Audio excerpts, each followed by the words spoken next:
Remaniement à Etoudi, la nuit des adieux, des larmes et des fauteuils vides. Quand le coq ne chante plus à l'aube, c'est qu'il sait que le couteau est déjà aiguisé. À Etoudi, le silence n'est jamais innocent. Quand les couloirs deviennent calmes, quand les portes se ferment plus tôt que d'habitude, quand les téléphones sonnent sans réponse, c'est que quelque chose se prépare. Ce soir, le Cameroun retient son souffle. Car dans les bureaux feutrés du pouvoir, des larmes ont déjà coulé, des adieux ont déjà été faits, et certains fauteuils ministériels sont déjà considérés comme des souvenirs. Remaniement gouvernemental. Un mot simple. Mais au Cameroun, c'est un séisme. Certains ministres ne dorment plus. D'autres rangent déjà leurs dossiers. Et quelques-uns, plus lucides, ont compris que le bal est fini, même si la musique continue encore quelques secondes. Ne partez surtout pas. Parce que ce reportage va vous plonger au cœur d'un monde où les sourires cachent la peur. Où les accolades masquent les trahisons. Où chaque signature peut briser une carrière. Ici, chaque mouvement compte. Chaque image est un message. Chaque silence est une décision. Ce n'est pas un simple remaniement. C'est une redistribution brutale des cartes du pouvoir. Une opération chirurgicale à froid. Qui pourrait bien redéfinir tout ce que vous pensiez savoir sur le fonctionnement du régime. Mais avant d'entrer dans ce labyrinthe de calculs, de complots feutrés et de secrets bien gardés. Prenez 2 secondes pour aimer cette vidéo. Abonnez-vous à Kame News. Et surtout activez la cloche de notification. Parce qu'ici, sur Kame News, on ne vous sert pas une actualité fade et recyclée. On vous la sert bien épicée. Avec du fond, du contexte, et parfois, des vérités qui dérangent. Alors restez bien avec nous. Ce que vous allez entendre n'a rien de banal. Partie 1. Le signal d'Etoudi, quand une phrase fait trembler les fauteuils. Au Cameroun, il y a des discours qu'on écoute poliment. Et d'autres qu'on décortique mot par mot, comme un poisson plein d'arêtes. Le discours de fin d'année du président Paul Biya appartient clairement à la deuxième catégorie. Car derrière les vœux, les sourires et le ton posé. Une phrase a fait l'effet d'un coup de tonnerre administratif. Des efforts soutenus doivent encore être engagés sans délai, pour améliorer de manière significative vos conditions de vie. Traduction camerounaise directe. Le travail n'a pas été bien fait. Une phrase, mais un message clair. Dans le langage politique d'Etoudi. Chaque mot est pesé. Chaque virgule est stratégique. Chaque silence est volontaire. Quand le président parle de « nouveaux efforts », cela signifie que les anciens n'ont pas suffi. Quand il promet un nouveau gouvernement, cela veut dire que l'ancien a atteint ses limites. Comme on dit chez nous. Quand le chef dit qu'on va encore nettoyer la maison, c'est que le balai d'hier n'a rien fait. Une attente qui a trop duré. Depuis la prestation de serment d'octobre 2025. Les Camerounais attendent. Ils attendent. Le changement. Le signal. La nouvelle équipe. Mais les jours passent. Les semaines s'accumulent. Et le gouvernement reste figé comme une photo ancienne. Cette attente prolongée n'est pas anodine. Elle crée des tensions, des rumeurs, des calculs. À Etoudi, le silence est parfois plus bruyant qu'un communiqué officiel. Dans les ministères, l'ambiance avant la tempête. Selon Weekinfo, la journée du 31 décembre a été très spéciale dans plusieurs ministères. Pas de cris. Pas de scandale. Juste ce calme étrange. Un calme qui fait peur. Un directeur confie. On sentait une ambiance de séparation avec le patron. Au Cameroun, quand les collaborateurs commencent à dire « patron » au passé, c'est que quelque chose se prépare. Les parapheurs sortent, les cœurs battent. Les images du Nouvel An à Etoudi n'ont échappé à personne. Le président Paul Biya, entouré de ses proches, assis au milieu d'une forêt de parapheurs. Dans notre folklore politique, le parapheur n'est pas un simple outil. C'est une arme silencieuse. Quand il sort, les carrières tremblent. Les alliances se réévaluent. Les ambitions se réveillent. Comme on dit chez nous. Quand le stylo sort du tiroir, certains dorment mal. Le message est passé. Ce n'est pas encore officiel. Mais tout est clair. Le chef de l'État a parlé. Les ministères ont compris. Le pays observe. Ce remaniement n'est plus une hypothèse. C'est une question d'heures ou de jours. Et dans cette attente tendue, chacun relit son bilan. Chacun compte ses soutiens. Chacun prie à sa manière. En résumé, cette phrase présidentielle a fait plus de dégâts qu'un long discours. Elle a réveillé les peurs, les espoirs, les calculs. A tout dit, le décor est planté. Le rideau n'est pas encore levé. Mais les acteurs savent déjà que certains ne reviendront pas pour l'acte suivant. Question pour vous, chers abonnés. Cette phrase de Paul Biya est-elle, selon vous, un simple rappel à l'ordre ou l'annonce claire d'un grand ménage politique? Likez la vidéo. Abonnez-vous à Kamé News. Et restez connectés. Parce que quand Etoudi envoie un signal, Kamé News le décrypte sans filtre. Partie 2: la stratégie de dernière minute, quand les disparus réapparaissent comme par magie. Au Cameroun, la politique a ses saisons. Il y a la saison du silence. La saison de l'oubli. Et puis, la saison de la panique. Et quand le mot « remaniement » commence à circuler avec insistance. Les absents d'hier deviennent subitement hyper présents. Comme on dit chez nous. Quand le feu prend la toiture, même le paresseux cherche de l'eau. Le retour sur le terrain, une découverte tardive du peuple. Pendant des mois, parfois des années. Certains ministres ont brillé par une chose. Leur absence totale sur le terrain. Mais soudain, miracle administratif. Les voilà. Dans les marchés. Sur les chantiers. Dans les villages. Devant les caméras. Ils découvrent brusquement que les routes sont dégradées. Que les hôpitaux manquent de matériel. Que les populations souffrent. On dirait qu'ils viennent d'atterrir au Cameroun. Comme on dit chez nous. Celui qui n'a jamais vu la pluie ne croit pas à l'inondation. La politique par la photo, quand l'image remplace l'action. Dans cette course contre la montre, la communication devient l'arme principale. Photo bien cadrée. Visite éclair. Discours improvisé. Sourire forcé. Le ministre descend. Prend la photo. Monte dans le véhicule. Et disparaît à nouveau. Le problème reste. La photo circule. C'est la politique version album Facebook.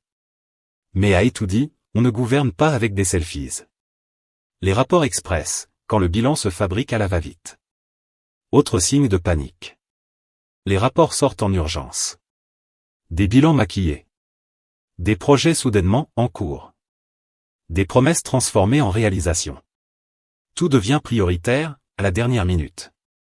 Comme on dit chez nous. On ne cuisine pas le ndolé quand les invités sont déjà assis. Les chiffres parlent. Les faits restent. Et les retards ne se gomment pas avec un paraphe. La course au fauteuil, sauve qui peut à Etoudi. Pendant ce temps, autour du président Paul Biya. Les réseaux s'agitent. Chacun défend son protégé. Chacun pousse son nom. Chacun promet loyauté et efficacité. C'est le bal des ambitions. La danse des intérêts. La foire au CV politique. Mais comme on dit chez nous, ce n'est pas celui qui parle fort qui travaille mieux. Le message silencieux du chef de l'État. À Etoudi, on observe. On écoute peu. On regarde beaucoup. La sortie tardive sur le terrain n'impressionne plus. Ce qui compte, ce sont les résultats réels. La constance. La capacité à servir sans bruit. Le chef de l'État n'a pas besoin de ministres qui découvrent le peuple en fin de mandat. Il a besoin de ministres qui travaillent avant la panique. La leçon camerounaise. Cette agitation de dernière minute révèle une chose. Certains savaient qu'ils n'avaient pas fait le travail. Alors ils courent. Ils s'expliquent. Ils justifient. Mais le peuple n'oublie pas. Et les dossiers parlent mieux que les discours. Comme on dit chez nous. Le mouton ne devient pas lion parce qu'il a couru une fois. Question pour vous, chers abonnés. Ces sorties tardives sur le terrain vous convainquent-elles? Ou est-ce trop peu, trop tard? Aimez la vidéo. Abonnez-vous à Kamé News. Et restez connectés. Parce qu'ici, on regarde le film politique jusqu'à la dernière scène. Partie 3: les ministères fantômes, des titres brillants, des actions invisibles. Au Cameroun, il y a des ministères qui existent officiellement. Ils ont un nom, un logo, un budget, un ministre. Mais sur le terrain, on les cherche avec la lampe torche même à midi. Comme on dit chez nous. Le panneau est là, mais la boutique est fermée. Et pourtant, ces ministères sont censés protéger les plus fragiles, l'image du pays et la cohésion sociale. Le ministère des Affaires sociales, quand la misère travaille seule. Prenez une marche dans les rues de Yaoundé, Douala, Garoua. Pas besoin de rapport officiel. Des enfants drogués. Des mineurs livrés à eux-mêmes. Des malades mentaux errants. Des personnes vulnérables invisibles. Question simple. Existe-t-il réellement un ministre des Affaires sociales au Cameroun? Si oui, où est-il quand? Les centres sociaux manquent de moyens. Les familles abandonnent leurs proches. Les ONG font le travail de l'État avec des cotisations? Le ministère semble fonctionner à distance, très distance. Tellement distance que la souffrance n'arrive jamais jusqu'au bureau climatisé. Le ministère de la Condition féminine, silence face aux cris. Chaque semaine, un nouveau drame. Une femme battue. Une femme assassinée. Un foyer transformé en scène de crime. Les féminicides font désormais partie de l'actualité courante. Et pourtant, où est la voix officielle de la République? Pendant que les associations crient, les militantes alertent, les réseaux sociaux s'indignent. Le ministère censé protéger la femme observe comme un spectateur discret. Comme on dit chez nous. La marmite déborde, mais le couvercle est au bureau. Les Camerounaises ne demandent pas des discours de conférence. Elles demandent de la prévention, de la protection, des actions visibles. Le ministère du Tourisme, un pays beau, mais fermé. Le Cameroun est appelé l'Afrique en miniature. Forêt, plage, montagne, culture, chefferie, parc naturel. Mais dans les faits, les touristes ne viennent plus. Les sites sont abandonnés. Les infrastructures vieillissent. La promotion est quasi inexistante. Le Maintoul, lui, reste impassible. Le tourisme est devenu un souvenir, pas une stratégie. Pendant que d'autres pays transforment chaque caillou en attraction. Le Cameroun laisse ses merveilles prendre la poussière. Comme on dit chez nous. La maison est belle, mais le portail est fermé. Des ministres, mais des fonctionnaires sans âme politique. C'est là que la phrase de Paul Biya prend tout son sens. Certains ministres ne sont que des fonctionnaires à qui on a donné un titre. Pas de vision. Pas de présence sur le terrain. Pas de prise de parole forte. Ils gèrent le ministère comme un dossier personnel. On arrive. On signe. On repart. Mais un ministère n'est pas un bureau privé. C'est une mission nationale. Le danger des ministères invisibles. Quand un ministère est absent, les problèmes s'installent. Les citoyens se débrouillent. La colère monte. La fracture sociale s'élargit. Et quand l'État disparaît, le chaos s'organise. Ce remaniement attendu n'est donc pas un luxe politique. C'est une nécessité sociale. Message clair venu des tout-dits. Les titres ne suffisent plus. Les signatures ne suffisent plus. Les discours ne suffisent plus. Il faut des résultats. Question pour vous, chers abonnés. Quel ministère vous semble le plus absent dans votre quotidien? Dites-le en commentaire. Likez la vidéo. Abonnez-vous à Camé News. Et restez connectés. Parce que dans un pays où certains ministères sont invisibles, nous, on éclaire les zones d'ombre. Partie 4. L'usure du temps, quand les fauteuils deviennent des héritages familiaux. Au Cameroun, il y a une chose plus stable que la Constitution, plus solide que le béton armé, plus durable que les promesses électorales. Certains ministres. Ils sont là depuis si longtemps que les nouveaux fonctionnaires les découvrent déjà installés, comme des statues administratives. On ne les nomme plus, on les subit. On ne les attend plus, on les supporte. Et pourtant, ces ministères sont censés porter l'avenir du pays. Le ministère de la Recherche scientifique, la science au ralenti. Très ralenti. Plus de 20 ans à la tête du Marési. 20 ans. 2 décennies. Une génération entière. Question simple, question camerounaise, question sans haine. Quelle découverte scientifique majeure a changé le quotidien du Camerounais lambda? Pas une invention révolutionnaire. Pas une technologie locale devenue référence. Pas même une solution simple aux problèmes quotidiens, énergie, agriculture, santé, ou. Pendant ce temps, les chercheurs quittent le pays. Les doctorants végètent. Les laboratoires ressemblent à des musées. Les projets dorment dans des tiroirs plus vieux que certains étudiants. La recherche scientifique camerounaise avance comme un taxi de brousse sans carburant. Beaucoup de bruit, peu de mouvement, et toujours la panne au milieu du chemin. Le ministère des Forêts, les arbres partent, les problèmes restent. Ici, la satire devient presque un documentaire. Les billes de bois quittent le Cameroun jour et nuit. Par camion, par convoi, par miracles administratifs. Elles traversent les routes nationales sous le regard. Des postes de contrôle. Des agents. Des signatures. Et parfois, des enveloppes. Mais officiellement, tout va bien. Dans la pratique, les forêts se vident. Les communautés locales s'appauvrissent. L'environnement est sacrifié. Les recettes nationales s'évaporent. Pendant ce temps, le patron du département passe les troupes en revue. Marche au pas. Salue comme un chef d'État.